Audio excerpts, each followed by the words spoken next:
It was so inspiring to hear Mr. Yunus and Paul this morning. In fact, Ram Charan, I think many of you have heard of him, and he's my friend. He just sent me a new book, Attacker's Advantage. Some of you must have heard that or read about it. It's not yet available on Amazon. And he uses an expression called perceptual acuity. Perceptual acuity. That means that's an ability to see change before it happens. And what Professor Yunus, talked to us, I think he has been able to see changes before we can see in many respects. And that's how he has developed almost 60 business. He is like business tycoon, if I may put it in a crude term, and conglomerate that he has kind of created. So we must really thank you so much. In fact, I had another very close friend whose home I used to frequently visit in San Diego, C.K. Prahlad, who wrote about the profit at the bottom of pyramid. And sometimes we would have had very good discussion on the differences in the views that you have. And, Professor Prahlad, it would have been wonderful. I'm missing some way intellectual, discussion at this point in time.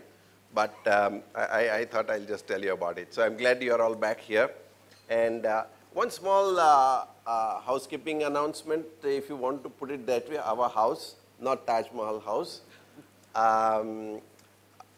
Another good friend of mine, he landed up in Mumbai this afternoon, and he called me, and he is coming, and his name is Deepak Chopra.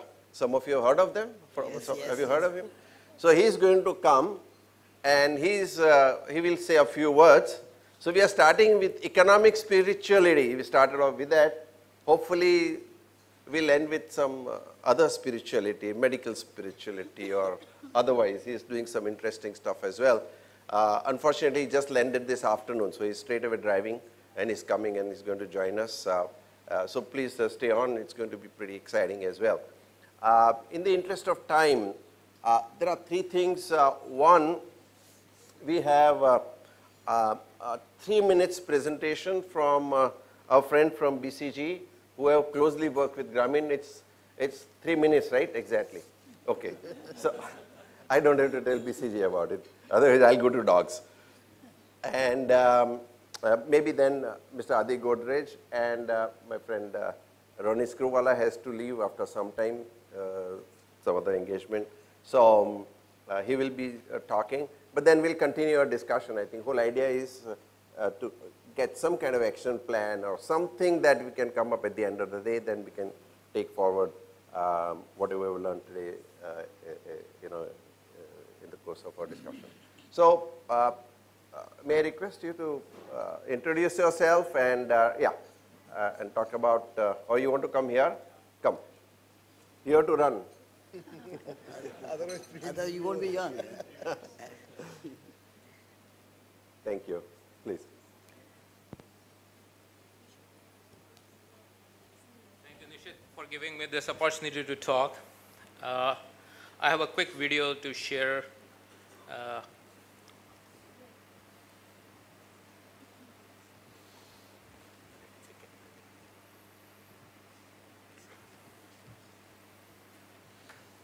So you have a PowerPoint, both power and point. Yeah. Excellent. So, ladies and gentlemen, has everybody seen that PowerPoint? Did it come? Yeah. Yeah. So, I forbid someone may not get into this kind of accident. And in case if somebody's in that accident, you want a person who's really good in taking care of that patient. So, I'm Dinesh Vyas. I'm a surgeon and a teacher at Michigan State, and I'm building this program in India for the last 7 years, training all these first responders, like ambulance driver, fire brigade people, police, industrial accident people. The reason for building this program is the roadside accident, if it's in India, it's 40 times more fatal than any other country. And the reason is the people that we saw are not able to save these people. So I'll show one video, which is a compilation of 3 videos of 10 seconds. So this is the best case scenario you can see in India. It can be worse than this.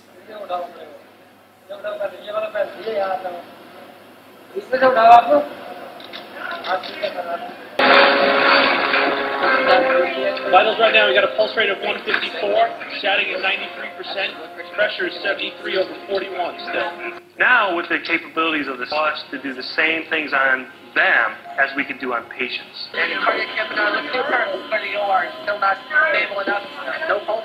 Yes, okay, let's go ahead and shock. So you see the 3 videos. One is a chaos, one is a well-drilled, well-exercised, taking care of the patient. And the last one was why those people were doing this kind of work, because they were trained by people who know what to do. And I'm building this program to bring this to our country, to all the states. And for this, I started my journey 7 years ago after talking to all the administration and not getting any response from them. So I started my own, with my own fund, and we built a team of 73 surgeons and researchers who are working with me. And now we have almost 200 trainers. We have trained the trainers who are training more people, and this is scaling up very fast. And my goal is in the next few years to have in every state this kind of program that can save the people's life. So we give them like a $300 kit after we give them the most advanced training, all the tools that they need to save those lives. And for this purpose, I need help from you all who are like-minded, who want to save those people who need accidents, whether it's networking, whether it's foundation, whether it's grant funding, entrepreneurs, so that we can save those people. And my email address is here, and definitely I will share with you all. Thank you. Thank you so much. I think without spending too much time, let's move on to Mr. Adi Godrej. I think your words of wisdom will be very helpful, and we would really love to hear you. You have so much experience in the whole space, you know. Okay. Thank you, Nishith. First of all, I think it was a very interesting presentation by both Professor Yunus and Mr. Carter. I hope I'm pronouncing your name correctly. I think it's very clear that the whole area of social improvement is widening very considerably. I think social business can add a lot. I personally feel it's a very good concept. But I think Professor Yunus has been able to do it extremely well because of both his experience and his reputation. Whether other parts of the world or other people will be able to do it as well is to be seen. But I think perhaps if they're coached by people like Professor Yunus, I think it can work well. I think philanthropy is also changing very considerably. To my mind, ever since Bill and Melinda Gates got into philanthropy, did it in a very scientific manner. Improvement in philanthropy has taken off quite well. Even in India, I see tremendous discussions going on how to improve the impact of philanthropy. And of course, I still believe that free enterprise-based business can add tremendously both to economic growth and social progress.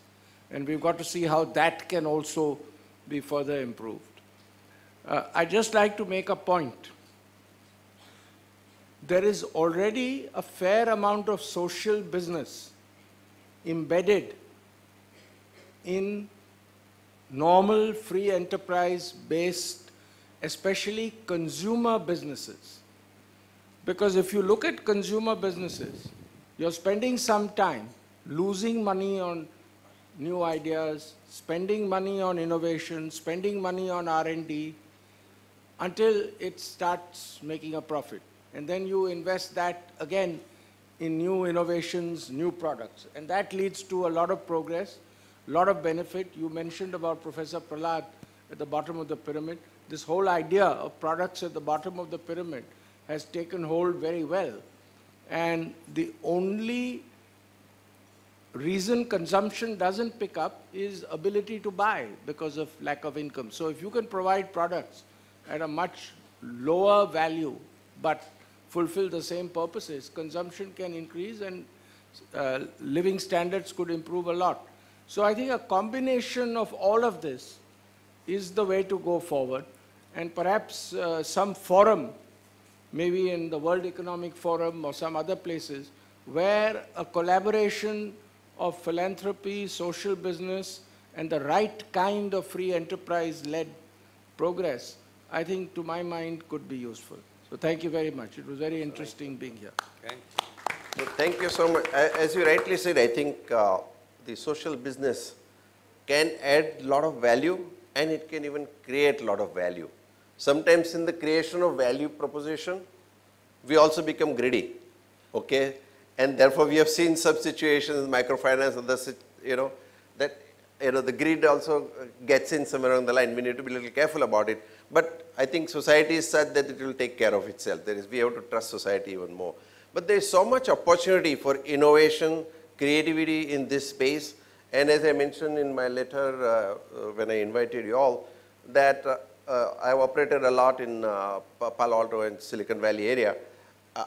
California is a hub for technology experiments and technology innovations. I think India is a hub for social innovations and social laboratories because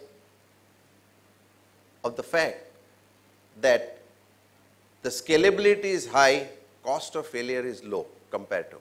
And I think there cannot be any better platform to experiment, try and even fail than probably India, because we have the regime overall which allows you to flourish in the way that you want to. Only thing we need to change in India is little attitude, that if you fail, it should not be regarded as a crime. In the US, I see failed companies, bankrupt companies going out and getting lots of money. Why? Because to fail is not a crime in the US. To fail dishonestly is a crime. Okay? And that's the major difference. So long as you fail honestly, I think you will get funding again and again and again. I think these are my immediate reaction to what Mr. Godrej said. And may I request, Ronnie, if you could just, if you like to come here, you can come here. People can see you. So yeah, can I speak from here? Thank you. Firstly, I think, Nishith, thank you from behalf of all of us for arranging this, because it's been a very interesting one, and Professor, very inspiring to hear you. I think the key takeaway for me was the power of enabling people overall. I think that's the core that I take away from some of your experiences where you narrated your story, from whether it was in the 70s or 80s. Your single point view is, how do I enable people? And I think part of what we've learned in the last 3 years being active at the Swadesh Foundation, which I just want to sort of share as a learning, one was, how do we make permanent change in India? Because I think a lot of social work is happening in this country, but is it finally accountable to make a permanent change? Because if you're doing the same thing you're doing in that geography for 15 to 20 years, chances are you're not doing a good job about it, because you're not leading to a permanent change. It's like anything else we do in the corporate world, where if you haven't got an accountability of a time framework of a 5-year plan or a 7-year plan, you're not going to be able to do that. The second is the assumption that you can actually make a change without raising aspirational levels of people. And I think that's what I took away from the aspect of being an enabler. And that's what in our geography, what we've learned is that we can do a lot of things in education and put up the schools. We can do a lot of things by bringing water and taps to the house. We can do a lot in administering anema programs. But if you don't raise the aspirational levels of the people there, they fall back immediately thereafter. It doesn't make a difference how big those schools are. If 20% of the kids are walking an average of 4 miles to get to school, and 20% of them don't have footwear to go to school in the first place. And by that time, we want to find out statistically why from the 10th standard, at least 40% of the people drop out before going to the 11th standard. The answers are all there staring at us. And I think when we introduced a career counseling course for the students there, for the first time they were questioned about what do they want to do when they grow up. So I think aspirational levels in rural India and in India overall is going to be a critical element, and that's been our learning for what we want to do outside of permanent change. And the third is really being a phenomenal catalyst. Because at the end of the day, whatever you're doing there, if you have not been able to be an instrumental where they feel it's their change, and therefore livelihood has been our biggest focus area and our biggest challenge. And I think the fourth one, if I can put here as a challenge, is in India, everything that everyone thinks of, we've got to be able to think of doing it at scale. Otherwise, we're not really creating a lasting impact. Because again, a lot of good work going on, but if we're not doing it at scale, we're the youngest nation in the world, which can be a curse or an advantage. And if we want to make it into an advantage, every single idea we need to think about has to be at a change level for scale. And therefore, I sometimes have a different view than many people when it comes to social entrepreneurship in India versus many other countries, where people feel, you know, there's a not-for-profit and then there's a profit and then there's a for less profit. But I think in India, I urge a lot of social entrepreneurs I work with that you've got to be able to focus on profitability, because from that, you'll get larger capital. And your challenge here is, do I want to affect 1,000 people that can get medical aid at 20% discount, or do I want to affect 1 million people that can get the same medical aid, maybe at a little less discount? And the answer should be very prevalent to you. So I think these are just some of my thoughts and contributions that I want to leave behind. Would you like to have any comment on what Ronnie said or Mr. Godrej said? If there is anything immediate, because I would just want the interaction as well. So if anybody has any comment, can please, then we'll go on to other people as well. So, well, on the first one, that Mr. Godrej mentioned that it takes Dr. Yunus to do that. When we're doing microcredit, that's what people came out. He can do it, nobody else can do it. Because nobody else did it. So if they start doing it, it's anybody's job. Now that idea is spread all over the world. People do it in every country, every village, and so on. So that's the question of getting it done. It's a very simple idea. It's not a very complicated thing. That if I see a problem, can I come up with a business model to do that without having interest of making money out of that? For personally, company will make money, of course, so that you can continue, you can expand, and so on and so forth. So that way I'll say that should not be, that's one way to kind of distance it.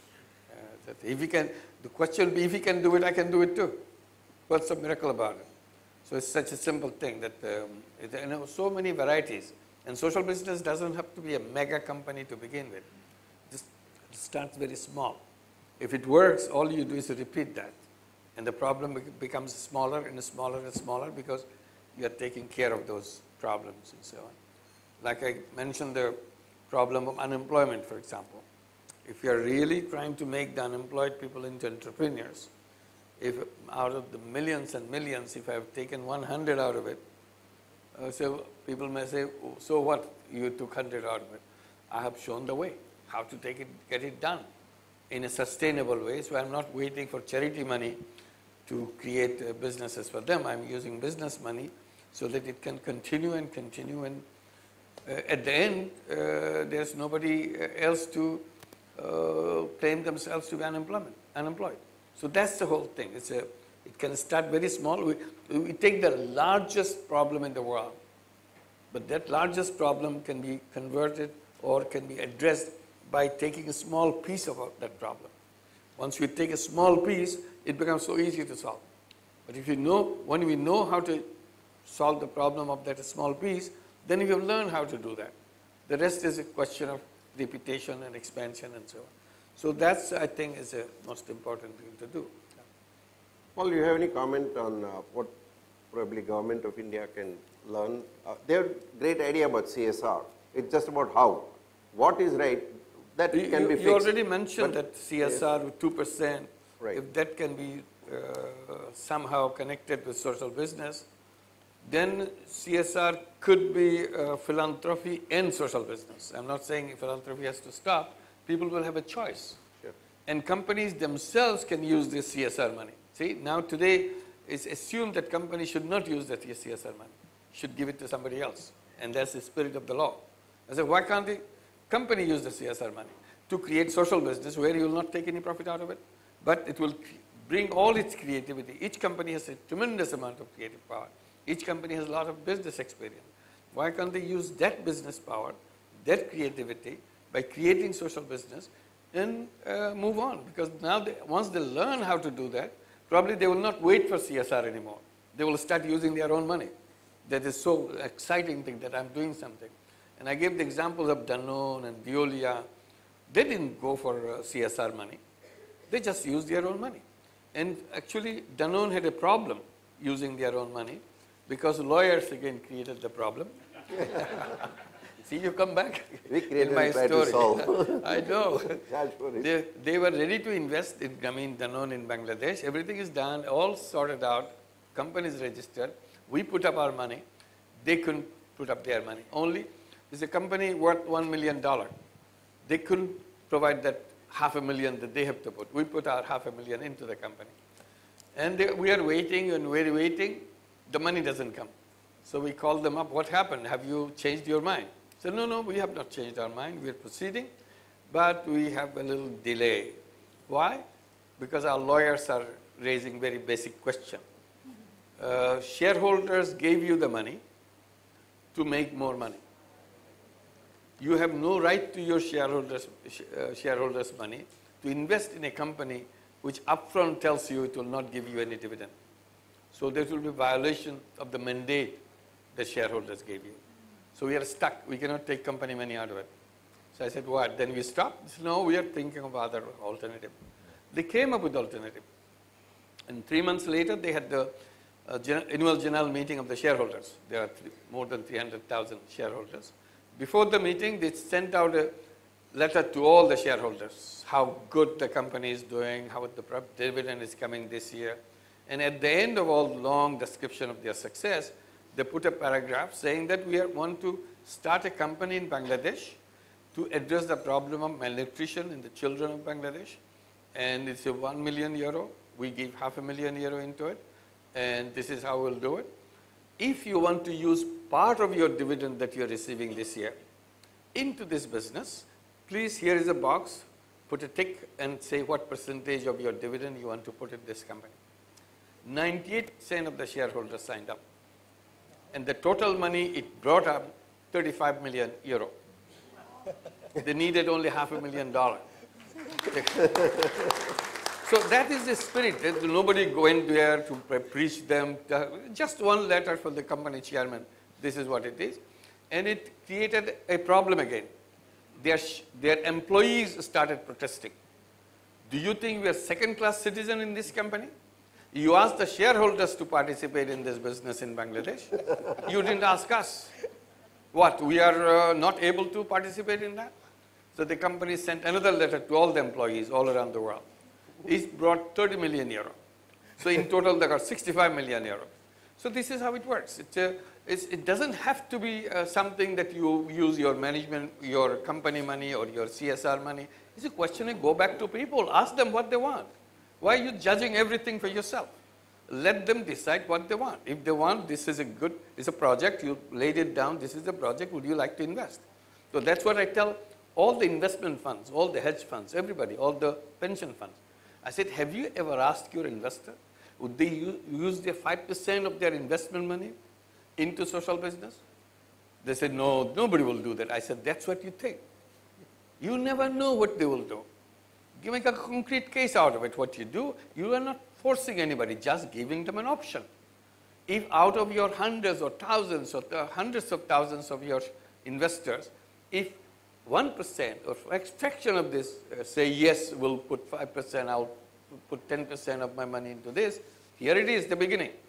And then seeing that what is happening out of this money, it will open up the whole door for everybody else. We have to go back to the individuals rather than hide behind our own assumption that people don't like it. People love money. That's the only thing they love. That's maybe wrong assumption. Absolutely. I think, how much money would be coming into the system? Yes, thank you. How much money would come into the system, because of CSR, which is mandatory. So, if you have to do it, if you don't like it, but still enjoy, I think that will be the better way to put it. 25,000 crores, 25,000 crores, so about $4 billion. At this, I would say that when we had bad years, last year if you take it, but henceforth we'll have more profits and more income. We'll get $5–10 billion. Even if we spend 10–20% of this money that are going to come into the system for social businesses, it will have multiplier effect, I think, and that's where perhaps people like you, Paul, and we should be. Look at that 25,000 crore rupees. If you take 5,000 crore out of it as a social business investment and the rest 20,000 going into philanthropy, the power of this 5,000 will far outweigh the 20,000 that you got. Because this will be remaining, plowing back, growing, and so on and so forth, and it will create institutions. It will create a market. It will create a company. The others will go as a charity wherever you've done. They have done wonderful work, but that 20,000 will not come back. This will keep coming back and again and again. Next year you'll put another 5,000. It will grow into 10,000, and then another 20,000 will go away. You will never know what happened.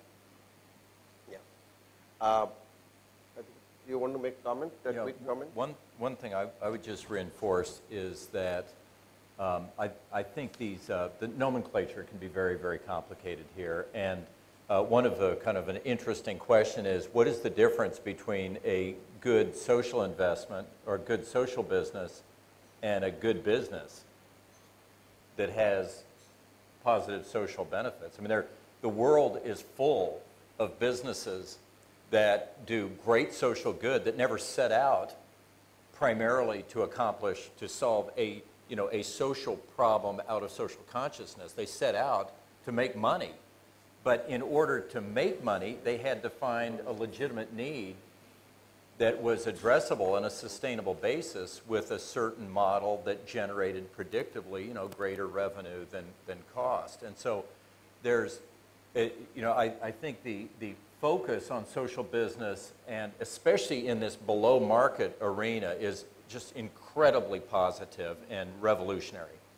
I also believe, though, that where we move into the true for-profit in the sense of generating market rate returns that appeal to financial investors on a sustainable basis, that we run some risk of getting caught up in labels that are ultimately not productive. And when strip everything else aside, I think it comes down, these things come down pretty predictably for socially minded investors, for people who really are intending to drive social impact.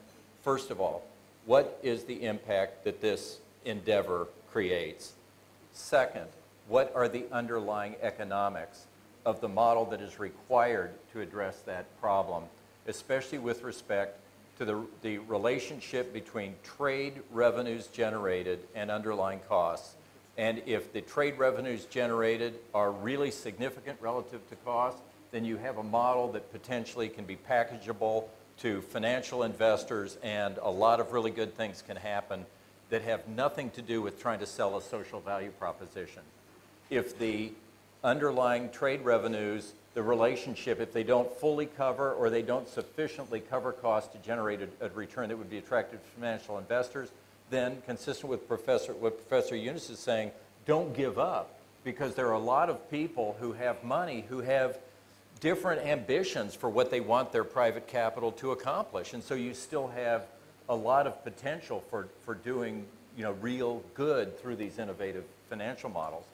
If, on the other hand, the potential to generate trade revenues is really quite limited, you've been creative, you've scrubbed your model, you've done everything you can do, but the reality is that the trade revenue potential is just very limited, then again, don't give up, because you have an emerging segment of venture philanthropists who are prepared to not see any significant return on capital, but who still really burn to create underlying social value.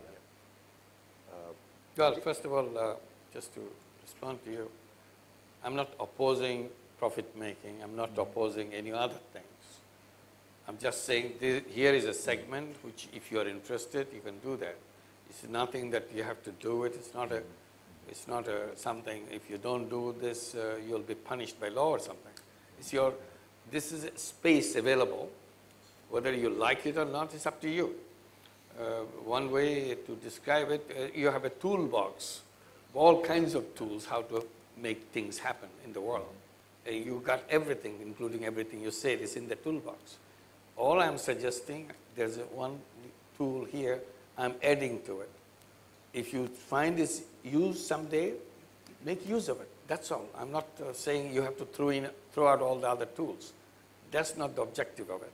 You do whatever you do. But if you are interested to do it this way, this is what it happens. It's a possibility open up. And you mentioned that, yes, you could combine both social and the profit and the market and so on. Yes, of course you can do that. When you combine both profit and social, you'll be doing less of both. But if you concentrate on social, you do the maximum of social. So it's up to you whether you want to do less of both or you want to do the maximum of one and zero of another. It's a decision for a person. That's why I said when the letter was written, it's a real issue. When the letter was written by the chairman of the company, 98% said, yes, here is my money. And they didn't bother whether it's $500,000 or so. They put whatever they want and they paid $35 million. And the rest of the story is, it didn't stop there. Now, every year they come and put money into that. Every year they put that money. They created a fund now, social business fund. Now they are investing in several countries simultaneously because they have lots of money to put in. So it's a people's desire. When you say market as if something happened as something beyond people, nothing is beyond people. If market goes beyond people, then we don't need that market. All I am saying, go back to the people, ask them what they want. If they want money, here is the money. If you don't want money, why are you forcing them to make money?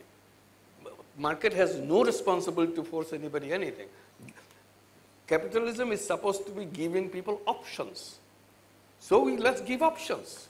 Option is if you don't want any money at all, but you want results from doing the 100% of it, why not? This is up to you, it's a choice, it's on the table. So you make your choice. That's the point I was making. Thank you. I think the moral of the story is lawyers don't have heart, so don't go to lawyers if you want to do good. That's okay. And I think next period you forgot to mention about bankers, because they go to the investors, so don't involve bankers. I think you will have really non-hierarchical, flat structure. Right. You know, I think that's a good advice. I'm very happy, you know. Thank you so much. Arun, you had something to say? Just, yeah, but just tell a little bit about yourself so people know. I'm Arun Nanda, although this card says Mahindra and Mahindra. I've actually come here and that's the question I wanted to ask. Nobody wants to recognize or invite Arun Nanda from Adhata Trust. They all want to invite Arun Nanda from Mahindra and Mahindra. Oh, you identified so well. No, but I have you lost your... just to give you a background, Professor, I've had the pleasure of listening to you, and I think two things that you said connected very well. That, you know, we chase jobs, but we can create entrepreneurs. Sure. And second is that the scaling part. And my question, just to give a little background, I have been with Mahindra and Mahindra for 42 years, but I, 4 years ago, resigned and started working for senior citizens because we found that there is a lot of need there, a lot of charities being done in education, medical, but with nuclear families and people living longer, there's a huge need there. I started by putting community centers where they would come do a little bit of, I call it chair yoga, a little bit of stretches, make them do art-based therapies so that the mind and body gets. During the process, I'm building a hospital and I'm building a home. But during the process, I realized that, you know, our concept of old retired people is no longer the same. There are a lot of people with huge energy, tremendous domain knowledge, and desire to give. So I thought of this idea of setting up a foundation to create mentors out of senior citizens to help young boys and girls from villages to become entrepreneurs with two purposes. One, to reduce the migration, because one of the challenges we are facing in this, if you create them a source of livelihood there, they don't migrate. And second is that the problem of this country of 200 million jobs is not going to be created, with due respect to Mr. Godrej, Mr. Tata, Mr. Mahindra, Mr. Birla, because large organizations do not create as many jobs as smaller and small and micro enterprises do. My problem has been, I've been working with this idea for a year and a half, talk to educational institutions, talk to members of planning commission, getting people, and you know, your success has been, you said you started with a village and you got 2,800 branches, then you went. I want to learn from you as to what is it that you do to motivate the catalyst first. You know, you have to get the catalyst first before you actually go and do the work. I have an unrelated question. Nishith, this, if you permit me to ask that, if it is out of context, we can leave it. Please go ahead. Both in your country and our country, we are finding that the gap of, while we are creating wealth, the gap between rich and poor is becoming wider. But worse than that, 30 years ago in this country, nobody displayed wealth. Today, people are displaying wealth, obscene display of wealth. You know, you go and spend $15 million on a wedding, and you know, and then you talk in the car, and the driver makes 10,000 rupees, and you talk of spending 100 crores on a wedding. You know, so I am little worried that if as a society, and I want your advice that how do you bring this awareness, forget the need to give, you know, which some have, some don't have. I think to make the world a better place, especially this part of the continent, a better place for your children, if you do not give, you will have social unrest, which you will not be able to tolerate. Now, these are two. The second one, Nishith, if it's not today's subject, we can drop it. But it is something which worries me about my children and grandchildren, that, you know, we are sitting on a social bomb. And no Nakshals were born, no terrorists are born. It is when they don't have food in the stomach, people do that. I don't think a terrorist is born or a Nakshal is born. Thank you. Can I? Absolutely. We are completely on the same page so far as the old age is concerned. Everything you said, every word you said, absolutely I'm with it. The way I express it, I said the very word retirement is a very damaging word. And the very word retirement should be sent in exile, a retirement. Because this is ruining people. Because the moment you say retirement, as if you have to now, you are done with. You have nothing else to do. And you are scared when the day comes. It's coming, 2 years to go, 1 year to go, 6 months to go. You're scared. After that, you have nothing. It's almost, you're wiped away from the scene. I said it should be called second phase of my life. I call it second innings. See, that's absolutely. It gives me freedom. For the first time, I'm a free person. I don't have to find a job, because first part of my part was finding a job. And then get married, have children, raise children, and all this. I'm always obligated. I'm always tied up. And in the meantime, go for a little promotion and increment or whatever I would do. It was always a hassle. Now I'm over with it. I'm completely free person. I do what I want to do. I'm planning for that, to be myself and be myself. And I'm a creative person. I go in a creative way, do things in a creative way.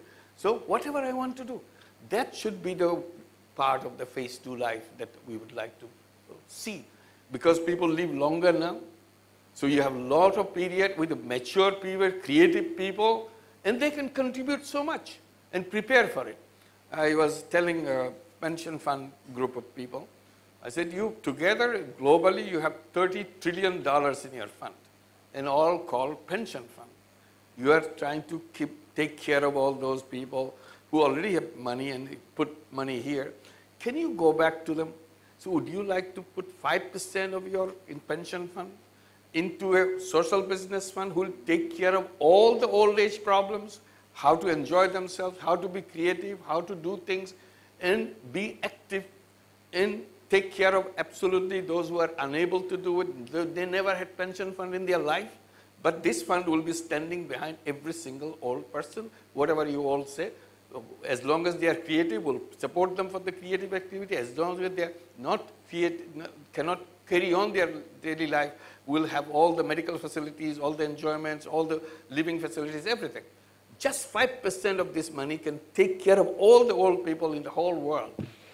as a social business investment, not as a charity. This money will continue to come, and we are not taking away 95% of your money, just 5% of your money. It can create a completely different scenario. And that's the question that I'm raising. And going back again and again, not to use the word retirement, which gives a completely different message to all individual people. And coming to the second point, we have to go back to the education part. What does our education system do? What am I? What am I supposed to be? It doesn't talk about what am I supposed to be. It teaches you mathematics, it teaches you physics, it teaches you history, but doesn't tell what are you. That should be part of my education system to discover me so that I'm prepared. By the time I'm an adult, I take care of me and be myself. And that's what being myself will be, that obscene use of my money and what use I can make of my money. This would be an education system. That's not an education system, the way we do it today. So that's part I would like to come back with the education system thing. And that's where education system will tell you, you have a choice. You can be a job seeker, you can be a job giver. If you want a job seeker, these are the things that you have to do. If you want to be a job giver, these are the facilities, these are the things that you need to do. Today, that question is not raised. Everybody is told or been given the impression, you get out and get a job. If you don't get a job, you are a failure in your life. I'm not a failure just because somebody didn't like me. I'm a creative person. Why somebody has to like me? I do things on my own. And that's what the society should be making arrangements for. Arun, I distinctly remember, thank you so much for wonderful comments on the use of, retirement versus, the creative phase of life, the new phase. I also remember, Arun, you and I were flying together. We are building a campus here in Alibag, and my architect's plan, I showed him and all that he had written, servant's quarter. And that's a lesson I will never forget. He told me don't use word servant's quarter. So I told my architect, because days of slavery and servitude are gone in that sense. Only servant's quarter should be for government officials. In lighter way. Sorry. So, can I ask Subir? Maybe he has so much experience. Sorry, okay. A little anecdote with my friends here, since they were happy that I spoke. No government servant should feel bad about it, huh? I was born in a refugee. My mother was 2 months pregnant when they fled from Pakistan. From that, when at the age of 40, I became a director of M&M and president at 42, I had more joy than that. Then one afternoon, a couple from one of my centers came up to me. They were in their late 60s, early 70s, retired bank manager, 2 children, both living in America. And they came up to me and said, Mr. Nanda, we want to thank you because you gave us our confidence back in life. We were like people sitting in a waiting room to be called. Now we have a purpose in life.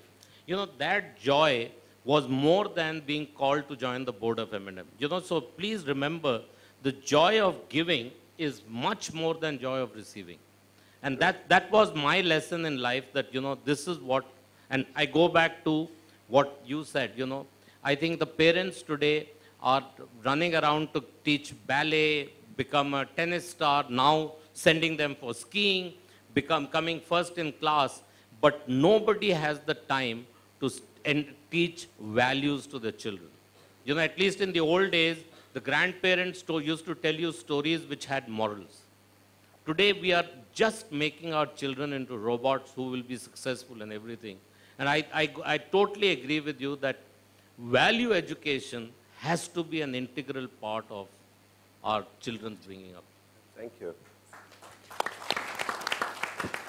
I think, Subi, you have tremendous experience in financial service sector, but now in the thought leadership space. So, as you know, he was former Deputy Governor of Reserve Bank of India, especially flown down from Delhi, and he has now Brookings Institute, which is #1 think tank in the world. So maybe some thoughts from you will be very valuable. Thank you, Nishith. Thank you for inviting me to participate. And it's been a great pleasure to hear Professor Yunus both in Delhi and here. I'm going to ask a very practical question. No philosophy or values. To me, Mr. To Professor Yunus. Since he's already rejected you as having know, any professional value, we'll just leave you. Thank you. I'm retiring. In your words. So I think the basic challenge that financial institutions have as they scale up, particularly when they have very, very large numbers of borrowers in extremely risky businesses, because raising chickens and so on is risky. Chickens die. How did Grameen manage its risks, its default? How did it deal with people who found it difficult to repay? And I think the reason why lawyers are so important in the financial system is precisely to protect the lender against all of these risks. And when you do away with the formality of contracts and the enforceability of contracts in a formal sense, you obviously need to bring some other mechanisms in which help you do that. Otherwise, you wouldn't have grown to the size and the scale that you did.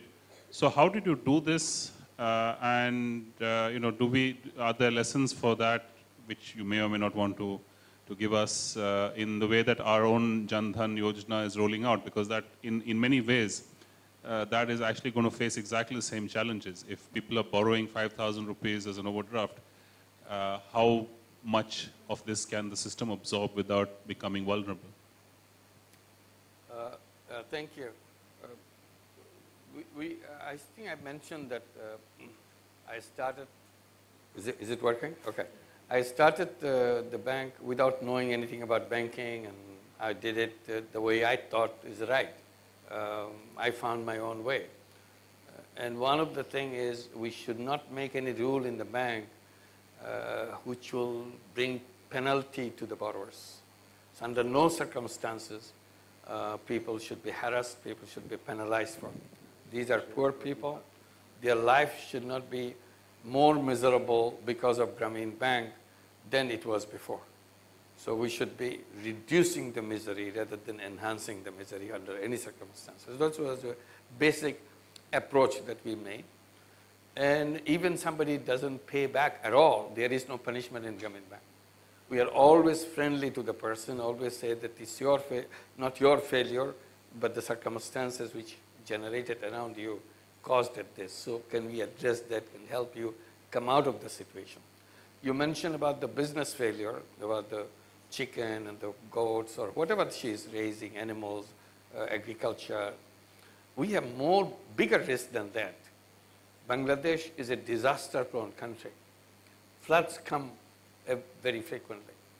And some of the floods are terrible floods. Half the country, 1/3 of the country goes underwater. And we say, when we say flood, we mean the flood water is inside your home. That's what you flood. If the flood water inside your yard, you have fun. You enjoy, your children enjoy, you enjoy. That's not a flood for us. Our flood is when you enter, you cannot sleep on your bed anymore because the bed has gone under the water. So that's flood. And then you get the severe flood when the flood water goes over your roof. So imagine that is the country that we live in, with the flood, with cyclone, with tidal wave, and those things becoming more intense, more frequent because of the environmental circumstances, that the seawater rising and all that. So we prepare for that. Total devastation, not just one chicken died or one thing. So that people always remain on their feet. Our philosophy that we try to promote to our staff, if people are not on their feet, Grameen Bank is not on their feet, on its feet. It's finished. So your job is to make sure they are on their feet, they are earning all the time, no matter what comes. The rest is something you can bookkeeping and all this stuff you can do anytime. But your focus on the person, make sure he or she is on the feet. So even in the intensive flood, we want to make sure she is on the feet. The moment flood hits any area, any branch of Grameen Bank, there's 26,000 plus branches, the manager himself can declare that this is an emergency area. The moment the branch manager declares emergency, it has a certain implication in his job. It says, the manual says, you stop all banking services. Don't go to take the money back, don't do anything. Your job now is to save people. That's your job. Use banks' money to save people, to bring them to dry place, bring their family, their goats, their chicken, their animals, so that they are in a safe place. because you have to protect them and then maintain them as long as flood continues. And when the flood is over, when they want to go back, you come back with a new loan, fresh loan, so that they can start all over again. Whatever damage has taken place, cover the damage so that they can start using them. What happens to the previous loan, which is now gone? It's a fresh loan has been given. In our system, the previous loan, it becomes a long-term loan. It's not a current loan anymore. We say whatever current loan you are paying, on top of it, pay whatever little money you can. Just a little money. It goes to the previous loan. And it could be very long-term loan. And we have a system in Grameen Bank, no matter how long it takes to pay back your loan, it can never exceed the principal. That's finish. It may take 10 years. By that time, it will be 5 times as much. That's not what is Grameen Bank. Grameen Bank, it could be exactly what you borrowed up to that amount, the interest. After that, interest becomes zero. You cannot push that. So they are not worried about the long-term loan. They are worried about the fresh loan so that they can start doing that. And all this in a very tight schedule. If you cannot pay back, you are still a good borrower. We are not blaming you. But in our book, immediately provision has to be made. This has become a risky loan in the eyes of the banker. So it becomes a risky loan. If it is a risky loan, equal amount, half the amount, 1/3 of the amount, whatever the number of period that you have exceeded, then you have to put it as a provision, which is an expenditure. So your income becomes less because you have increased your expenditure. So the bookkeeping is one thing. Our dealing with the people is separate, completely separate thing. So whether it's a local problem, single person problem, whatever problem it is, we follow the same principle. So it's not that we are avoiding the risk, we are accepting the risk. And it's the risk of us, not her. With the risk together, not just she's the risk person. No, it's our whole community that we have built together. We take the risk together, and the bank belongs to her. And you said that's the lawyer comes in. I said, at least in our case, that's not the investors or not somebody else. It's the same person. Owner is the same person.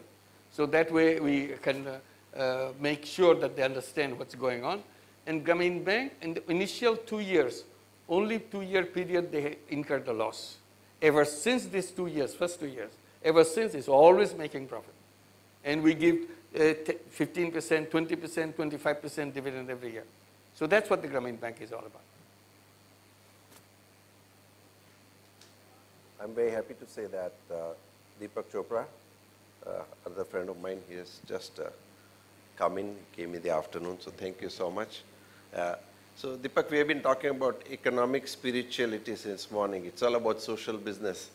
And maybe you would like to say something now or maybe later on, but I would be very happy.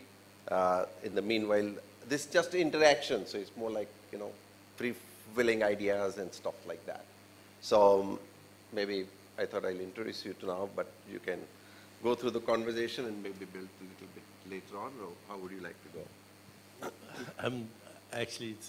I'm the wrong person in this panel. It's a great honor to meet you, sir. Thank you. And admired you from a distance for many, many years. And I feel very privileged to be here. What you've done is created a movement across the world. And you probably don't even know the number of people who you've inspired to actually do some version of what you're doing. And it's absolutely extraordinary that what you've started has become a global movement and part of our collective zeitgeist at the moment. I'm not an expert in any of these matters, but what I can say is that authentic change can only come if there is an inner transformation as well, so that it's not done out of a sense of moral outrage, because outrage is rage also. In my opinion, moral outrage and activism sometimes actually adds to the problem. There are a lot of very angry peace activists in the world. And You know, if we believe in consciousness being a field, then the only way to transform is from an authentic place of love and compassion, and also joy and equanimity and peace. I'm not involved so much in these movements, but I do teach a course at Columbia Business School, which is called Cause-Driven Marketing and Just Capital. So there's an entire generation of young business students, both in Columbia, at Harvard, you've spoken many of these places, where young entrepreneurs are driven by businesses that have social impact. And in fact, the class we teach at Columbia, the students are divided into teams. And the 4 or 5 themes we have is social injustice, economic injustice, sustainability, health and well-being, conflict resolution. Because right now, if you look at, this is the problem in the world, right? We have a global environment of social injustice, economic injustice, climate change, war, terrorism, and in some way they're all related. If you have extreme poverty, lack of education, you're going to have conflict as well. And so what we do with our students is we say, take any of these themes, and at the end of the course, come up with a business that addresses one of these issues. And then we invite venture capitalists to actually be the judges. And they're given 15 minutes to do a pitch for a new business. And many of them have been funded. So it's very extraordinary that there's a whole generation of people, young people, who are driven to address social problems, but they also have the creativity to come up with business ideas that make sense. And they're not driven by personal ambition, which is very interesting that there is this generation.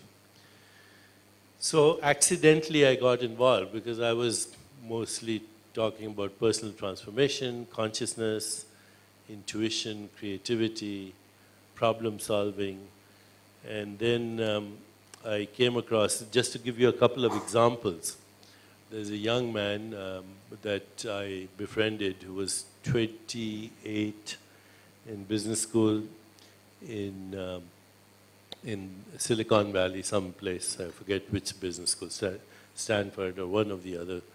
And he said to himself, if I don't impact 1 billion people, I don't want to do business. And that's a very ambitious idea from a 28-year-old kid. So he created an app after he finished business school called Anchor Free. You might want to check it out.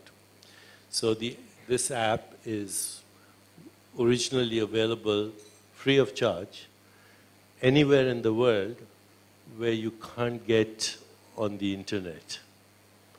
And so he created the ability for young people to communicate with each other, and that app was one of the principal drivers of the Arab Spring.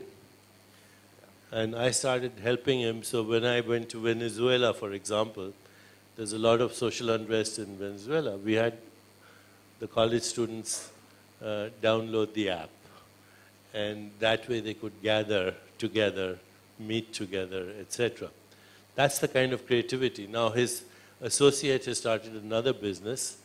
Let me think of the name, but basically what it is it connects artisans in places like Bangladesh, Afghanistan, and helps them sell their goods directly to consumers, say in Manhattan. So there's a woman in Afghanistan who weaves a shawl that would cost her, normally she would sell it for $10, $15 in the local market, and to somebody who would then export it, etc.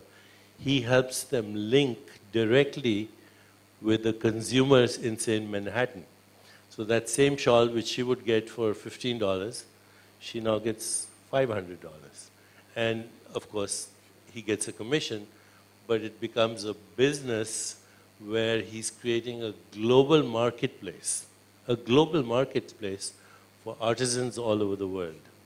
So that kind of creativity is there right now. I think what needs to happen is, because we have this, we have these social networks now that can trigger consciousness to the level of a critical mass, that these movements need to become much more widespread. You've achieved critical mass with what you've done as a pioneer, and you've inspired people like these. And I think with the right use of technology, with the technology, we have a global brain right now. You know, what we have on the internet is an evolving global brain.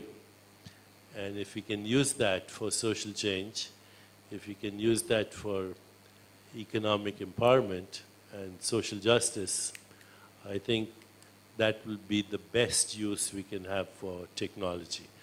What I've discovered, just again, not through any formal study, that if you want to drive change, you first create a space, like this space, but you can also create a space, cyberspace, you know, where people who are similarly motivated. You create content that gives them information. You have metrics to measure change, and you provide goods and services from people who are disadvantaged to people who can pay high prices. So you bring about some kind of redistribution of wealth in the world. And that's possible now globally through technology. Absolutely. I'm reminded of another close friend of mine, Sam Pitroda in Chicago. 40 years we've been very close. He taught me one thing. He said, technology is the greatest social leveler. So if you put technology in the hands of the poorest man, you know, you can equalize him with other person as well. So I think technology is a great enabler. I think we should look at a lot of innovations in terms of technology and other kind of stuff. So I think that is another lesson, and thank you, Deepak, for sharing all the. In fact, we are looking for different case studies that can be called social businesses. And you came out with some brilliant illustrations. I think a lot to learn. And we have a lot of time. I think a lot of people want to ask questions. But maybe, Rohan, you have from Accenture, I think if you can give a couple of minutes, and then Ranjit, would you like to say a few words? It would be nice to hear from you. You got a lot of experience, so let him finish, and then I would like you to also say some words. Hi, my name is Rohan Channa, and I've been working with Accenture for the past 3 years. So that's the business aspect. Now, moving on to the social aspect, recently I've started writing blogs on issues which concern society. So like, why do we think that our lives are not perfect? Or issues like, why don't we respect girl child in India? So these sort of writings have started giving me happiness. So it's destiny, and with a bit of help from my dad, that I land up here and listen on social business. So my question to Professor Yunus is that what learnings, 3 key learnings that you want to share with me as a young entrepreneur who wants to get into social business so that I can go far in a faster way? Well, that's a good start. One, we can talk about how it works and so on. But the best thing is to be there in just one social business. Then try to ask, what is so different about it? Or how does it work? Whichever one that you look at. And because once you visit it, once you talk to people this side and the other side, and people who are managing it, monitoring it, what are they looking for, staff who are working, and the people who are benefiting from it, how do they feel? And where is this not making money get them a feeling of something else? Is it the investors who did that? Now Mr. Shalgikar here, he started a social business fund in Bombay out of his own money. He just put this money, he said, we're like this conference. At the end of it, he said, I'll do it. And he said, I'm creating this fund. He created the fund, put 6 crore rupees into the fund, and now running it, addressing all the social businesses, investing in it, and so on. So you go and talk to him, what motivated him. He could have made good use of it in investing it someplace else. That's a good chunk of money, personal money. So that's the kind of thing. So be there, and we hold some of the gathering of social business activists, people who are interested in it, like we do the Social Business Day in Bangladesh. Next one is May 28th. You can just drop in, see what's going on, who's saying what are the things they have done.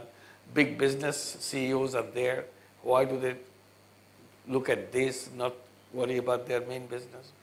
And we have Social Business Summit, another occasion to bring people together to look at that. So these are the ways to kind of get the feel of it. Unless you have the feel of it, you'll not get the real social business. It may be just one sentence, non-dividend company to solve human problem. What does it mean? Why is it different? And young people love it. That's what Deepak was just telling. They love the whole idea. And because of the young people, many universities now have to introduce social business courses. It's not coming from their provost or whoever is responsible for designing new courses. Students want, how come we don't know anything about social business? Why aren't you teaching us social business? Many business schools now have a social business chair, social business institute. In Paris, HSC, the top business school there, they have a social business chair and a action tank. Usually we talk about think tank, they created action tank. And the top CEOs of French companies, multinational companies based in France, they are the members of this action tank. Create social business ideas, discuss among themselves who will be doing what, those kind of things, and generated several ideas of social business. And French government now took 10 of these social business ideas to introduce it in France. Problem is not just only in Bangladesh and some other countries. Every country has problems. So how to make it happen? So those are the kind of things that how to feel the essence of it. In fact, we have a representation from Bocconi University in Italy, and maybe later on, if we can hear from him. But in the meanwhile, maybe Ranjit, you have huge experience in the healthcare sector, and you can tell a bit about your thoughts. Thank you, Nishith. I'm Ranjit Shahani. I'm with Novartis, a Swiss company headquartered in Basel. So, you know, Professor Yunus has done, motivated so many people on financial inclusion, but clearly in the area of health inclusion, there's a lot of work to be done. Of course, as a company, even before this New Companies Act talked of CSR mandatory thing, we were spending 3% of our top line on CSR through the foundation. But yet, we were not reaching enough people. So meeting with Professor C.K. Prahlad actually led us thinking on this point when he talked about fortune at the bottom of the pyramid. We said, how can we actually have health at the bottom of the pyramid? So we said, we will not do this as philanthropy, but we'll do this as co-shared value, as something where we will reach out to people. You just go 100 kilometers outside the major city in India, and healthcare drops dramatically. So we actually created, the social part of the business was education. People live with pain, women live with UTI without realizing that it's manageable illnesses. And on the business side, we actually created specific products, very low priced products, created logistics and distribution system to make sure this reaches them. This is a project we started 6 years ago, and now we've reached 100 million people in India. But what we've done is, based on the experience here, we transposed this to Indonesia, Vietnam, and Ghana, and soon we'll be doing it in Brazil. And while we've reached only 9 states in India, we're going deeper down. We're not spreading beyond that for the moment. But this is something which can be emulated by other companies, and we hope we can make the difference. So what happens with lack of health inclusion, financial inclusion goes away because people, the highest cause of indebtedness in village is poor health. So we have to work both side by side. So thank you so much. I think financial inclusion and the health, I think both are very critical to the whole. One big subject of social business is, of course, healthcare. Healthcare is totally berserk. It doesn't reach out to people in remote areas. Not only in remote areas in Bangladesh or other countries, same in Canada, same in USA.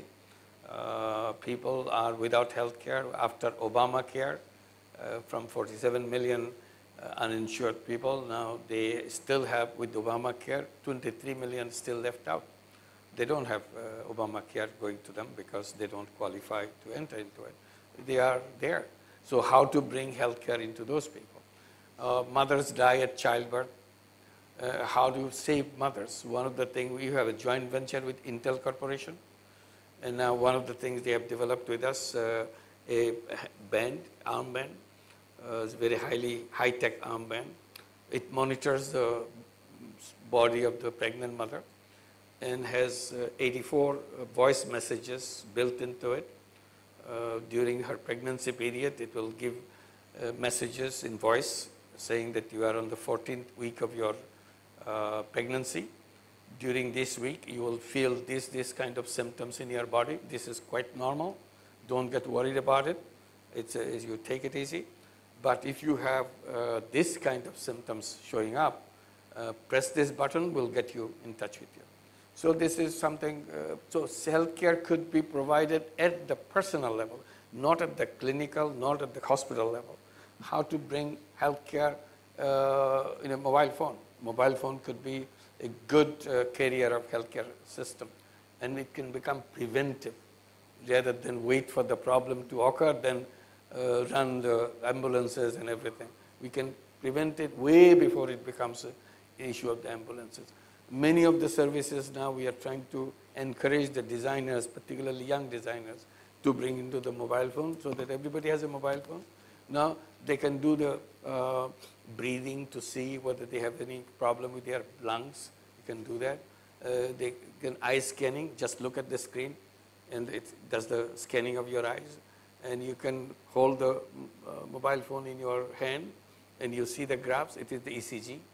You don't have to go to plug in all those things. You just hold the phone and does the ECG. And you can send this ECG wherever the doctors are, and you don't have to physically go there.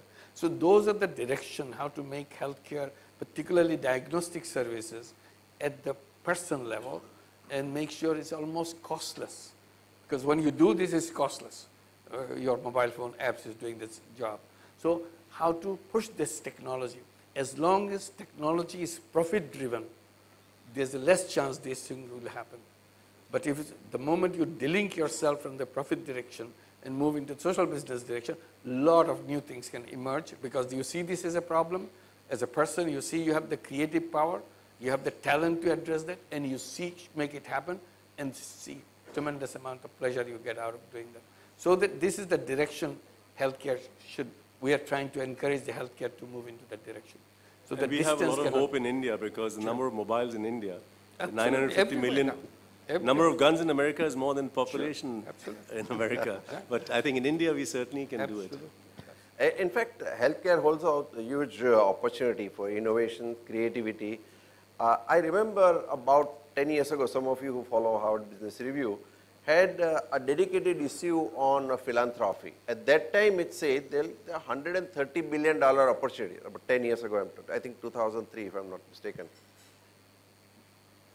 It's not the money, the amount of opportunity that exists in that whole space. I personally feel almost 60 to 70% of the philanthropy or investment would be needed in healthcare sector. 30% would go in education and stuff like that, another 20% in museums and many other activities which are very important. So I believe majority of the spend will be required in the healthcare sector. That gives a huge opportunity. Just about a month ago, I visited Cisco's Experience Center, and entire thing on the healthcare side is being built around IoT. or Internet of Things or Internet of Everything also, we now use that expression. It reduces cost dramatically and it provides you a reach enormously which you can never imagine as if in a real world. So I think we need to look at some of those technologies so that when we spend money, we spend money taking into account what are the future opportunities in terms of technology leverage are available to us. So we spend money and get maximum mileage and multiplier effect. I think healthcare being a very important subject. I just want to ask Jugnu to tell what she is doing. Of course, then I'll go to Akhil Shahani as well. And I think there is a lot of time. So as I mentioned to you, we have provided enough time for dialogue and interaction. And in the process, 5:30 is the time. But if you want to extend, we'll extend with vote. But don't worry. And we have provided for cocktail and dinner, both will be available. So you don't have to worry, go about home. Okay. So feel relaxed, enjoy your time here that we are spending together today. So Jugnu, can you just give us a quick... Okay, well then you are walking here. Let me ask Akhil so we can maximize the use of the time.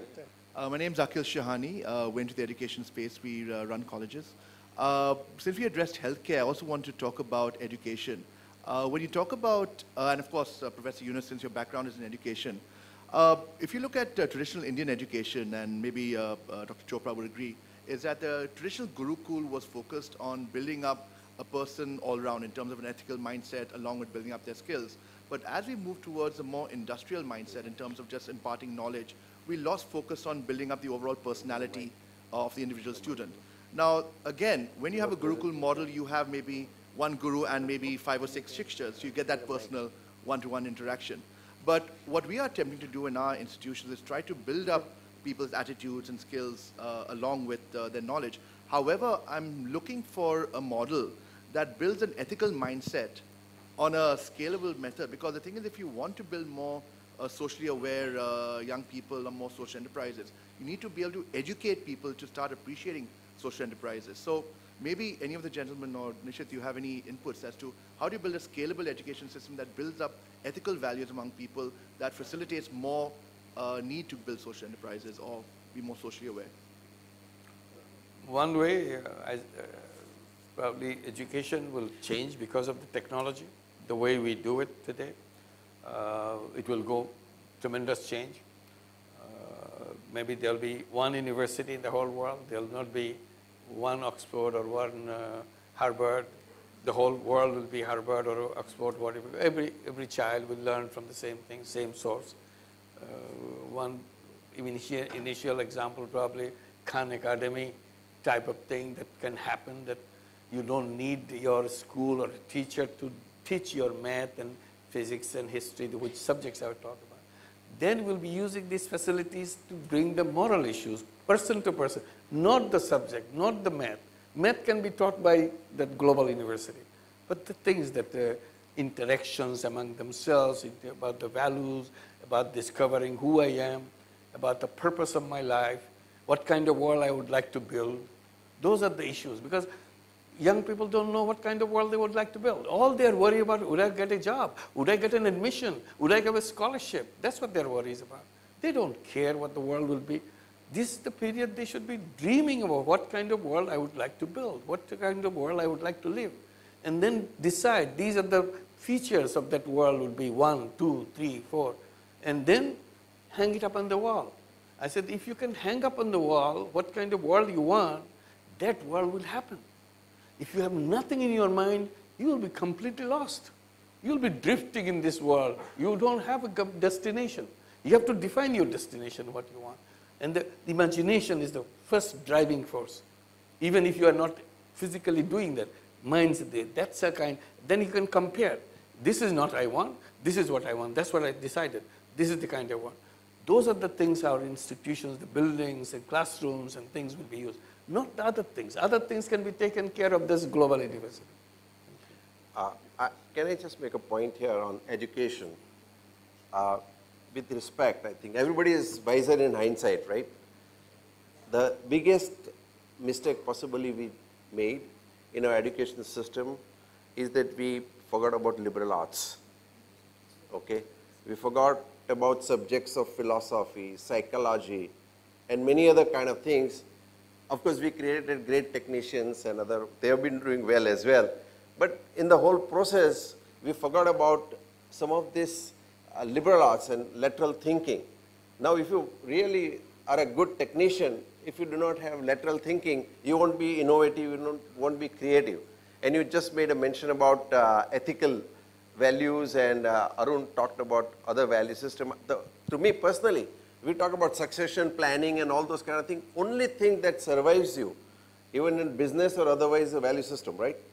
And in fact, Kishore Chokar gave me one book on Eternal Ventures, which talks about 35 case studies from Japan, those companies which have lasted for 300 years to 1,000 years. Now, did they have formal structures? Of course, it is very important. I'm not discounting what we are doing today. But we have really forgotten is the value system. And value system comes from the education that you provide, particularly on the liberal arts side, because we talk about strategy. Strategy, all the time I listen and I read a lot of books, but strategy is much lower level. Okay, actually everything starts with philosophy. From there you come out to mission and the vision and the goals and stuff like that. And philosophy is a great decision tool. So philosophy and mathematics at an esoteric level are somewhat similar. If your mathematical base is good, you can say 1 + 1, your decision is clear 2. If a philosophical base is clear, you can say I'll do this, I'll not do this, blah, blah, blah. So that management, requires a lot of, in fact, I was talking to Christensen for 3 hours on the subject why management schools don't teach philosophy, and even commerce graduates are not being taught.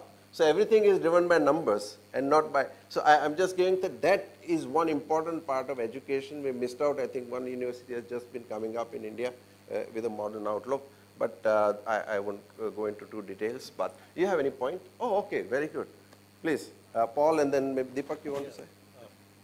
Paul, go ahead. Okay, just one quick point on that. I think the subject that you raised is very much, I'm inferring that it's a big issue in India. It is certainly a big issue in the United States and probably many other places.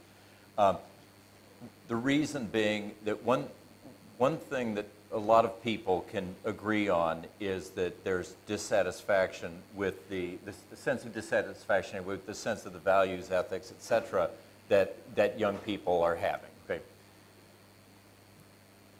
But there are a couple of important questions to address. The first question would be, is the educational system the appropriate institutional response in order to address, even if we can agree that the standard of ethics and values is not where we, the people, would believe it should be. The first question is the education system the right institution or mechanism whereby ethics and values should be inculcated? Opinions really differ on that. Even amongst people, however, who actually do believe that the education system should be the vehicle for doing that, then there becomes a very complicated question about what values it is that you're looking for the education system to inculcate and reinforce and so forth. So just to state the obvious, it is an incredibly important question, made all the more important when there are other institutions, whether it's churches or families or whatever, again, certainly from the United States standpoint, that that are perceived to have eroded in other respects, which are leading to the same problem. So it's an important problem. It's worth thinking through. But I would challenge the premise that the education system should be the major vehicle to rely upon. Although I assume we could all agree that the education system should certainly not be oppositional to that goal. Yeah. Deepak, you asked her to come on. Sorry. No, I thought that this discussion it's a dialogue. You're like, family, when you come to my home, you don't look at watch, it's 12 o'clock in the night, you want to bring up to 4 o'clock. Let her comment and then I will respond. So here's the thing, you spoke about health and well-being. Different parts of the world obviously have different needs. I think in places like the developing world, you need education, you need hygiene, and you need nutrition. People don't realize that most of the change in the world in health has been just on those three things. It's not antibiotics, it's not pharmaceuticals, it's not surgery, it's not technology that's made a difference. It's education, hygiene, and nutrition, basically.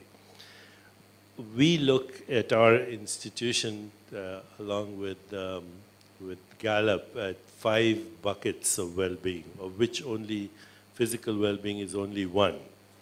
So in physical well-being, we address things like, are people getting enough sleep? Are they stressed? Do they have healthy emotional, social environment?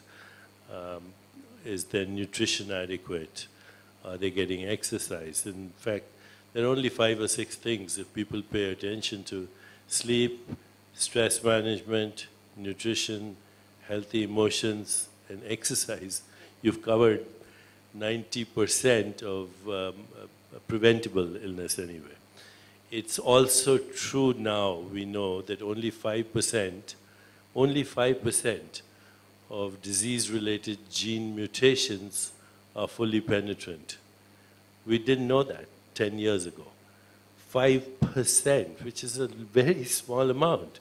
The rest are epigenetically modified. So of the 100 genes for, say, Alzheimer's or dementia, or for heart disease, or for diabetes, only 5% are fully penetrant. The rest are dependent on how people live their lives. That is very significant information, that if you create the right environment. And so what we have done along with Gallup is we've looked at different countries across the world. And as you said, Professor Muhammad Yunus, the United States doesn't actually come close to even the top 20 in well-being. You know, there are countries like Costa Rica or even Panama that are way ahead on well-being. And so the different areas that we look at are, first of all, jobs. If people don't have good jobs, or even adequate jobs, or no job at all, or a job where they are stressed out and not feeling good about it, it's going to impact their health. Social networks. Do you have a support system? Do you have friends who care about you? Do you have a community where you feel safe? Do you have some semblance of financial security? When you look at these different aspects, jobs, social network, community, and some semblance of financial security, you'll suddenly see the statistics improve. In fact, crime rate, social unrest, leadership, hospital admissions, traffic accidents can all, we have algorithms to show that all these things are dependent on the well-being of a community, of a business, of a social network, of a country. So if you look across the world, actually, the overall well-being, you know, you can plot it. If somebody scores, say, 7 out of 10 in these 5 buckets, jobs, social, community, physical well-being, then we say that person, that community, that business is thriving. If you score between, say, 4 and 7, they're struggling. And if you score less than 4, you're suffering. And when people start to suffer, revolutions occur. So at Gallup, we were able to predict what was going to happen in Egypt, in Tunisia, in Libya before it happened. Okay, and we, in fact, shared this information with the State Department because, you know, the State Department only thinks in terms of immediately providing aid or propaganda or sending military there, when in fact the best way to get rid of your enemies is to improve their capacity for well-being. And that is done through these strategies. Slowly, the US is beginning to recognize that, but their own well-being is not even in the top 20 in the world right now. And then there are countries right now that the well-being is disastrous, which you will see in the next few years, revolutions happening and all kinds of things that are related, including the future of the GDP of a country. So I have these statistics, and it's actually quite alarming to see the statistics for India and for Pakistan or for some of the sub-Saharan countries, because even though we think, oh, India is doing extremely well, you know, it's a small segment of people, and it's very, very significant, but we still have 1.2 billion people, of which more than 400 million live in radical poverty. AIDS is an epidemic, tuberculosis is an epidemic, malaria is still there. So we have huge problems in the world, and if we start to look at well-being in its total context. I just wanted to say one thing in response to what you say. In Kellogg School of Management, when the students come in, the first thing they asked is to fill out a questionnaire where they ask the following questions. Who am I? What do I want? What's my purpose? What am I grateful for? What do I value in a relationship? Who are my heroes and heroines in history, mythology, religion? What are my unique skills? And what kind of a leader do I want to be if I want to be a leader? What kind of a world do I want to live in? What do I need from my colleagues in order to fulfill my purpose? What can I give them in return? They all fill this out. And then we actually project that on the screen with, you have 500 people responding to those questions, and then we stick it in all the classrooms. And all these students, they're coming to business school, they say, I thought I came to do business, but I want to change the world. I didn't know that. And I didn't even know that there are a lot of people like me. And now I have inspiration, because when they look at their collective vision, it's absolutely transforming. But you have to bring it out from them. So thank you so much, Deepak. I think it was wonderful, isn't it? Very good. Thank you. We have so many predictive technologies and data analytics, I think, that allows us to really address problems of the future, you know. And I would like now Jugnu to tell a little bit about what she's doing. So it's a real privilege. But you'll be a little loud, you know, as usual. So as Professor Yunus said, probably I have retired already, because in many ways I gave up a normal, well-paying job to gain freedom, and that is to try my hand for the first time as an entrepreneur. So I came back to India after being abroad for 26 years to start something that is rather unusual. I'm not sure if you've heard of something what we are trying to do. So basically, each of you who is here today is a very accomplished person, probably an expert in your area. And there's absolutely no one like you in this room, not just by dress or by the food you like or how you like your tea, but each of you, from your genes, your proteins, your epigenetic changes, your meditation, each of you is different, even if you are identical twins, by the very fact that you've grown up differently, you have smoked perhaps or not, or taken other things. And yet when it comes to medicine, you are treated as an average. So if a drug developed by Novartis worked for 70% patients, then it will get approved because it has benefit for the majority. But unfortunately, you may be one of the 30% for whom the drug does not have a benefit, or in fact has side effects that could be even worse because you're paying for something that you have absolutely no benefit, and you may be coming out in hives. So how do we personalize medicine just like you're personalizing loans? You don't say, I'll automatically give out 10,000 for every person. You look at this person, she needs a chicken, I'll give out this much. This person needs a goat, they need something else, but they have a child. How do you personalize medicine? The clue for who you are or who I am and why I responded and you didn't respond lies in the samples that we give for surgery, diagnosis, many other things. And usually the medical system, after doing that surgery or diagnosis, will discard the remaining sample because it has no value. What we do systematically is to take this medical waste along with the associated medical information and bank it. So not a Grameen bank, but a biobank, a human bank, which has a database of samples and information that can be turned into knowledge by mining it systematically, and that is what we're creating. We basically have about 20,000 patients worth of samples in the 2 years that we've been in existence. And I agree with you, Mr. Ronnie was talking about scale. When you work with rare diseases, when you work with rare mutations, the power of the technology comes into being only if you have millions in which those samples may only be 10 or 100. So if we can reach the 100 million people that you have reached through your enterprise and collect just leftover samples with all the appropriate ethical consent, informed consent, that will create Asia's largest biobank. And why should one do that? You will say, so what? Why are you storing all these samples? This is how we discover new diagnostics. This is how we discover new drugs. Before you go into human beings, which is very, very expensive, can you test in patient samples and say, this drug is going to work in the most resistant cancers from patients we know who never responded?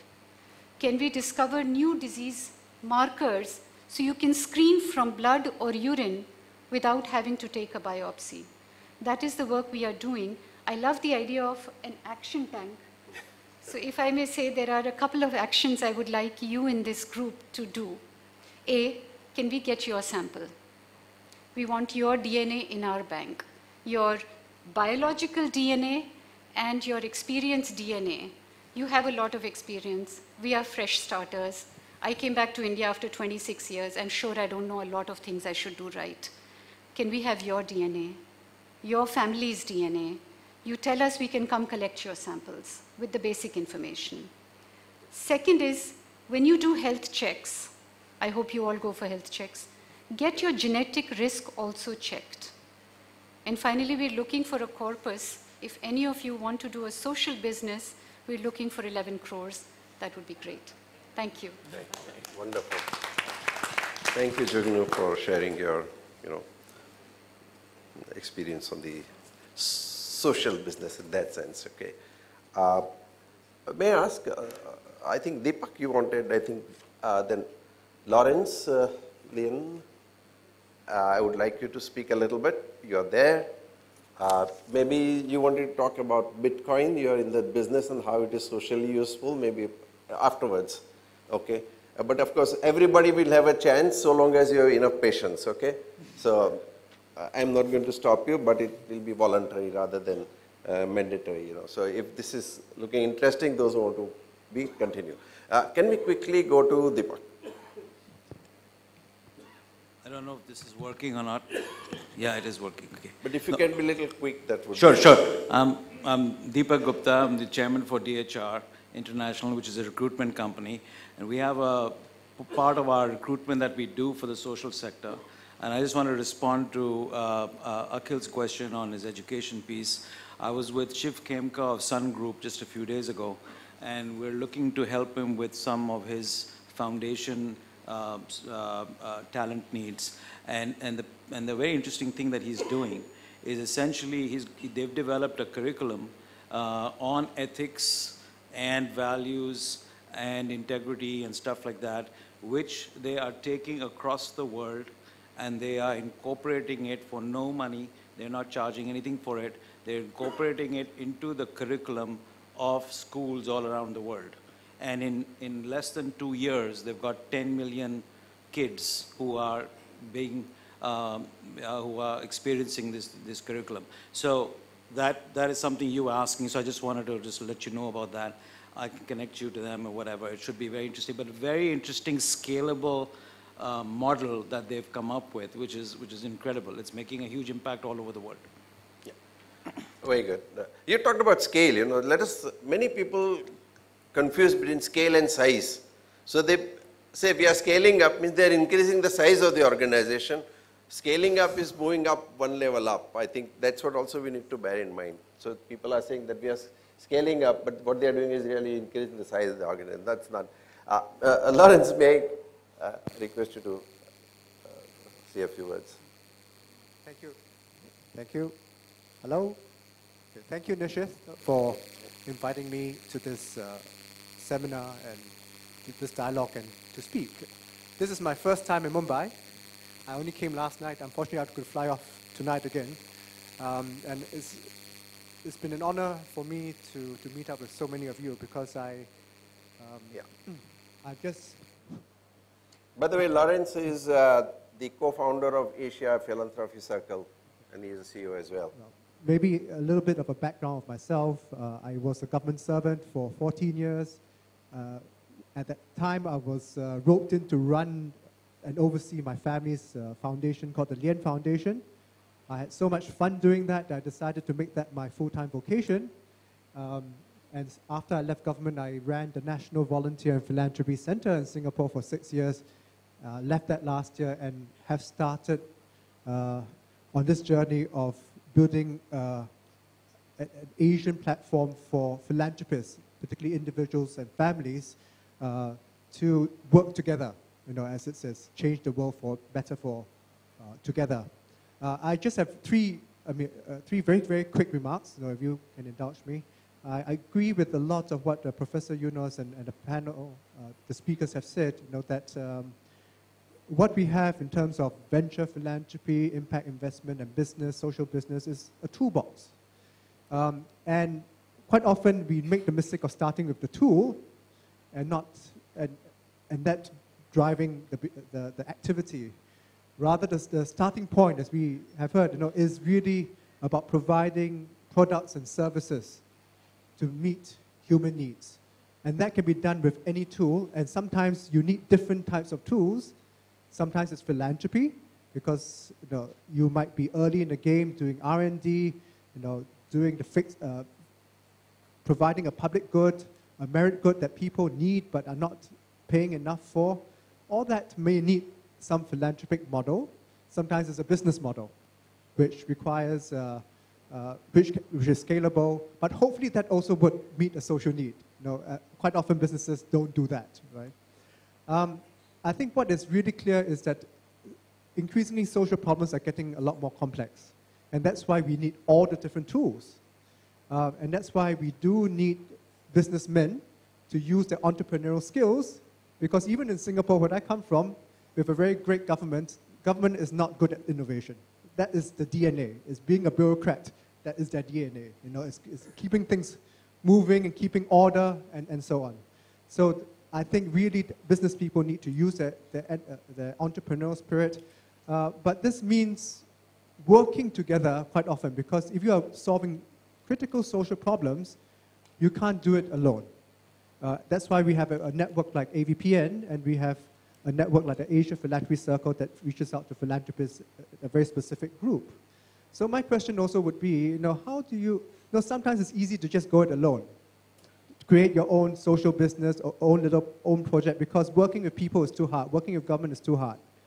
I would just take the path of least resistance. So my question is, are there good examples of how we can work together? Sometimes it's with government, with other people, because the impact would be so much greater. Yes, if we do it alone, you could have impact. But if you do it with others, I mean, the delta could be so much more. That's my question to the panel. Professor Yunus, do you have any comment? Yeah, all of the above. I mean, you don't have to put it in one or the other.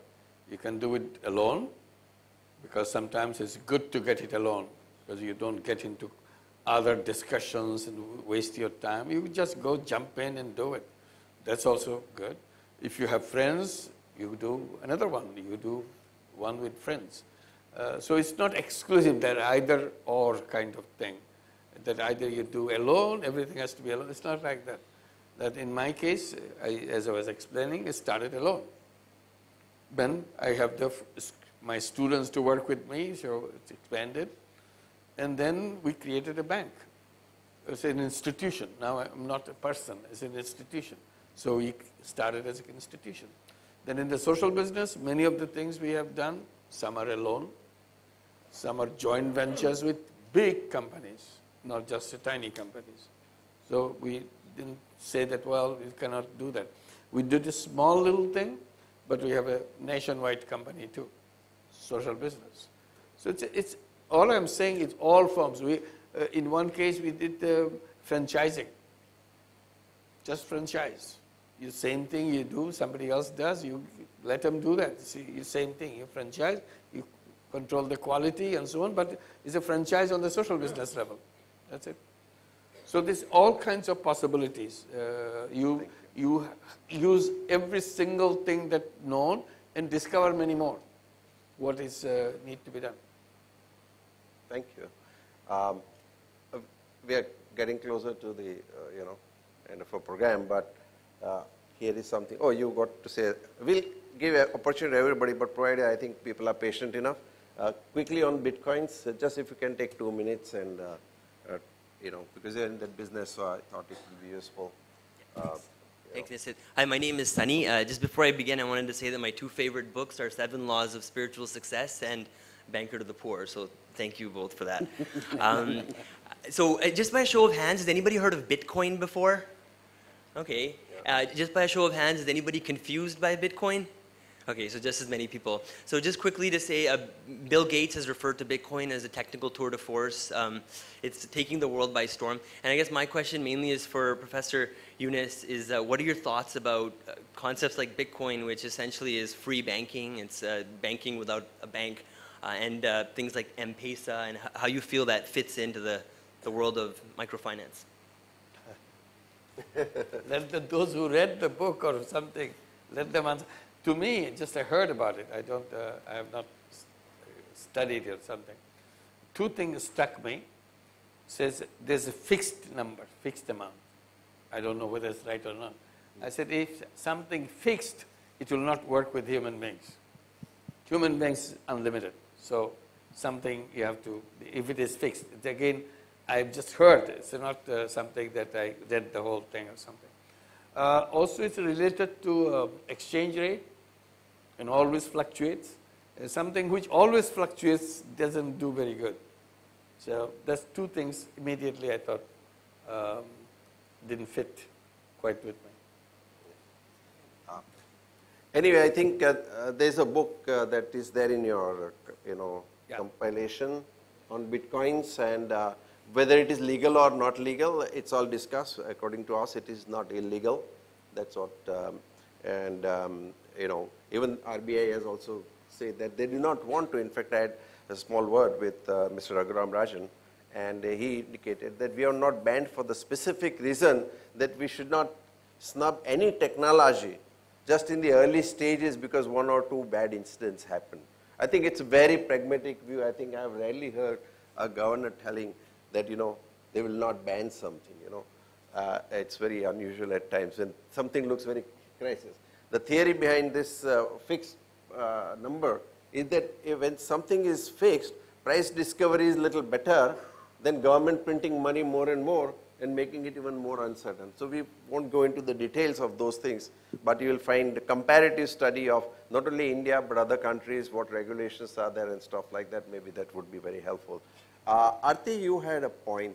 And before I forget, I think just please wait for a little while. We want to give some mementos to our esteemed panelists. But before that, I think we'll be just finishing on time. Yeah. So, Aarti, you can. Thank you. So I just wanted to say, hi everyone, I'm Aarti Wig, and as Professor Yunus said earlier in the morning, I work with Yunus Social Business.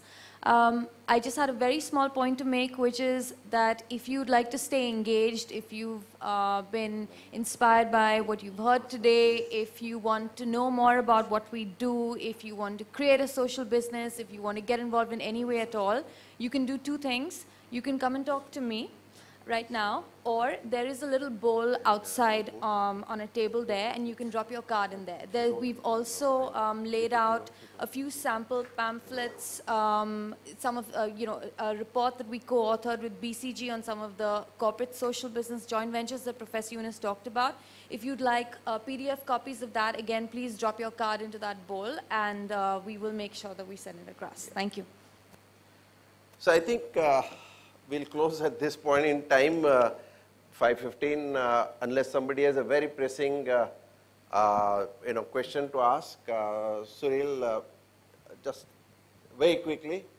Hi. We talked about, rethinking the educational system and things like that, but what about the banking system itself? The banking system itself has created what a lot of people say debt slaves. How do we rethink or reimagine a banking system wherein we can, take our all our deposits out at any given point, transfer them wherever we want, and be in total control of our earnings? Anyway. Yeah, I was always talking about redesigning the whole banking system. There's lots of redesigning to be done in many areas, but this one is so fundamental, so basic, because it controls money and decision making about the money and how they control that.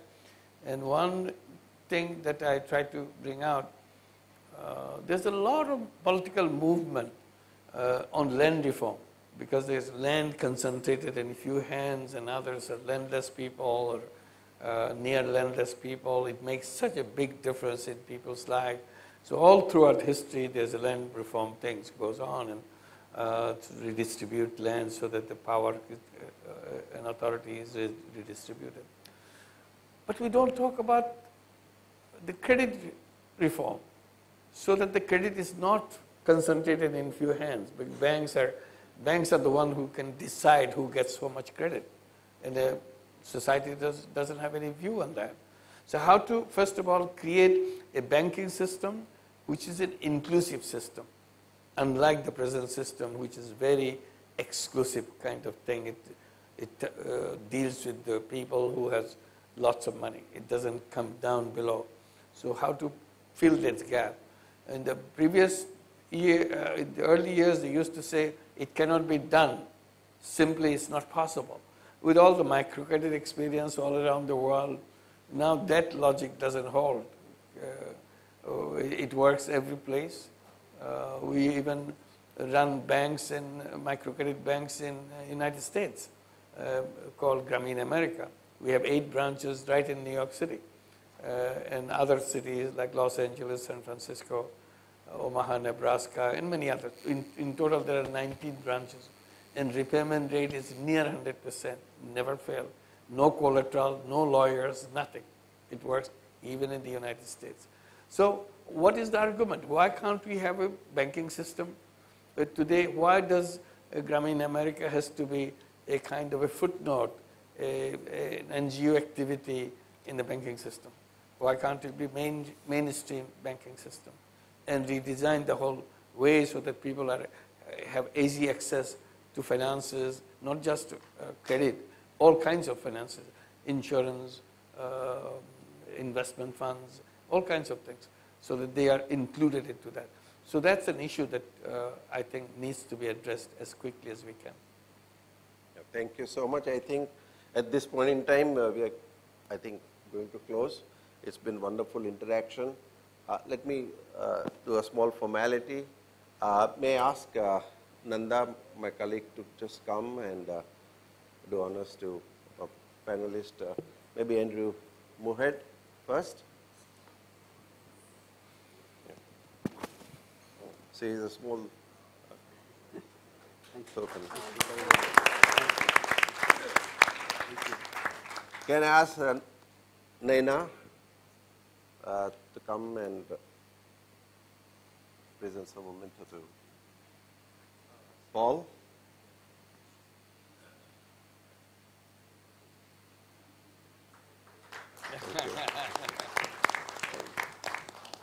Can I ask my wife, Swati, to come and present memento to Professor Yunus?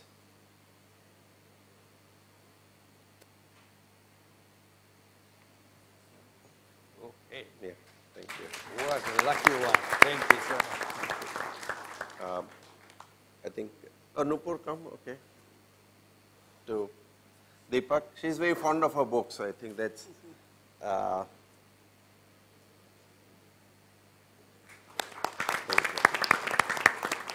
I also want to thank my son, not because he's my son, but he introduced me to Professor Yunus. He has spent two times sometime in Bangladesh with him, and I never knew Professor Yunus personally, but he met and somewhere along the line, he introduced, so let me thank you, Suril. Otherwise, today this would not have been a great occasion, And Aarti, we need to grace you also, so Devanshi, can you?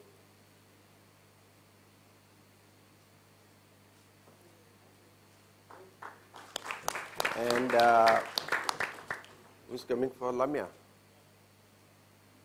Okay. Acha, Suril, you can get to Lamia. Come.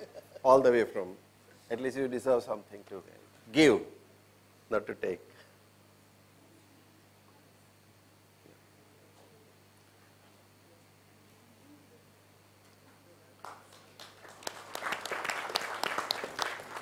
I don't think I need to summarize everything in great detail because lawyer summary also is pretty long, and there needs to be disintermediation in the age of technology. So I'm not really going to stand between you and the cocktails, but we'll have cocktails in ballroom.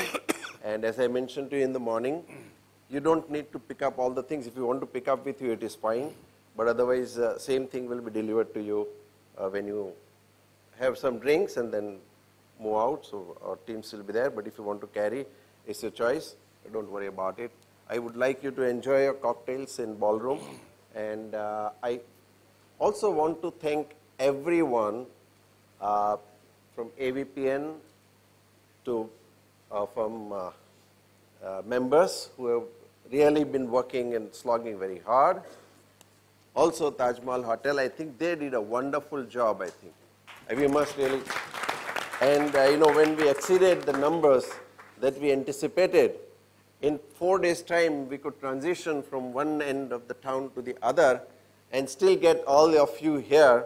I must thank you all, along with Taj, and they have really been very, very graceful, great. We are very grateful to them, and they are also partly going to host a cocktail, and I think it's been a wonderful day. If I have forgotten to talk about any particular person, I apologize, but I am really thankful to you for making this event a grand success.